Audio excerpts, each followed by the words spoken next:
तो दोस्तों आज हम आपको गुर्जर समाज के इतिहास के बारे में बताएंगे। आपसे निवेदन है कि आप मेरा चैनल सब्सक्राइब करें और कमेंट बॉक्स में अपनी अमूल्यवान राय ज़रूर दें। तो दोस्तों जिस तरह से हमारे गुर्जर या गुज्जर के बारे में सुना है, तो क्या आपको इनका इतिहास पता है? अगर नहीं तो वीडियो पूरा देखें। गुर्जर समाज प्राचीन एवं राज्य करने वाले समाज में से एक है। गुर्जर अभिलेखों के अनुसार ये सूर्यवंश या रघुवंश से संबंध रखते हैं। प्राचीन महाकवि राजशेखर ने गुर्जरों को रघुकुल तिलक तथा रघु ग्रामीणी कहा है। 7वीं से 10वीं शताब्दी के गुर्जर शिलालेखों पर सूर्यदेव की कलाकृतियां भी उनके सूर्यवंशी होने की पुष्टि करती हैं। राजस्थान में आज भी गुर्जरों को सम्मान से मेहर बोलते हैं, जिसका अर्थ सूर्य होता है। कुछ इतिहासकारों के अनुसार गुर्जर मध्य एशिया के कॉकेशस क्षेत्र, अभी की आर्मेनिया और जॉर्जिया से आए आर्य योद्धा थे। संस्कृत के विद्वानों के अनुसार गुर्जर शुद्ध संस्कृत शब्द है, जिसका अर्थ शत्रु का नाश करने वाला अर्थात शत्रु विनाशक होता है। प्राचीन महाकवि राजशेखर ने गुर्जर नरेश महिपाल को अपने महाकाव्य में धारता गुर्जर कहकर संबोधित किया है। गुर्जर मुख्यतः उत्तर भारत, पाकिस्तान, कश्मीर, हिमाचल और अफगानिस्तान में बसे हैं।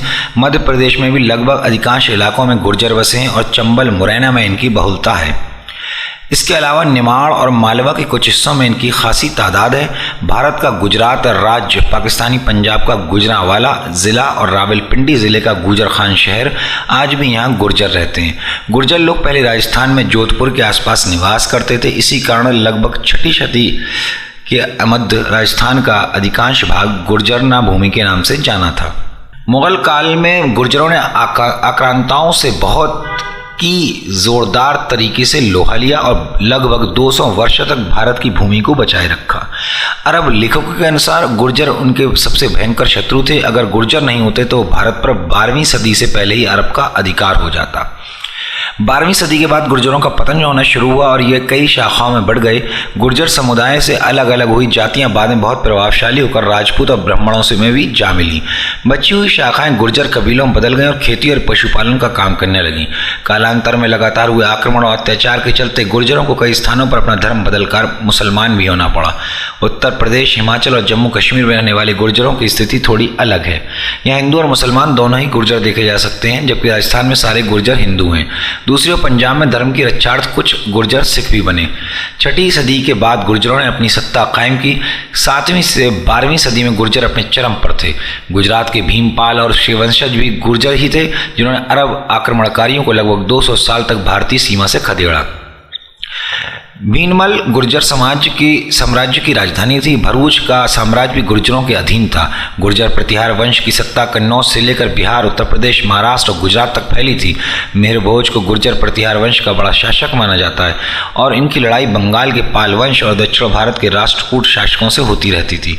9वीं शती से लेकर 10वीं शती के अंत तक लगभग 200 वर्षों तक मथुरा, उत्तर प्रदेश गुर्जर प्रतिहार शासन में रहा। इस वंश में मेहर भोज, महेंद्रपाल तथा महिपाल बड़े बड़े प्रतापी शासक हुए। उनके समय में लगभग पूरा उत्तर भारत एक ही शासन के अंतर्गत हो गया था। अधिकतर प्रतिहारी शासक वैष्णव या शैव मत को मानते थे।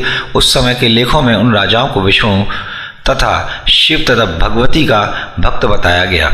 और इतिहासकार बताते हैं कि मुगल काल से पहले तक राजस्थान तथा गुजरात गुर्जरता यानी गुर्जरों से रक्षित देश या गुर्जर भूमि के नाम से जाना जाता था। और अरब लेखकों के अनुसार उन्होंने स्वीकार किया कि गुर्जर उनके सबसे भयंकर शत्रु थे तथा उन्होंने ये भी कहा है कि अगर गुर्जर नहीं होते तो भारत पर 12वीं सदी से पहले ही अधिकार कर लेते। तो दोस्तों ये था गुर्जर, जिन्हें लोग भाषा में बदलकर गुज्जर के नाम से जानते हैं। तो ये गुर्जर समाज का एक इतिहास था और इतिहास हमारा धरोहर है, हमें इसको संभाल कर रखना चाहिए। तो दोस्तों अगर आपने हमारा चैनल सब्सक्राइब नहीं किया तो ज़रूर सब्सक्राइब करें और अपनी अमूल्यवान राय हमें ज़रूर दें कमेंट बॉक्स में। नमस्कार, धन्यवाद।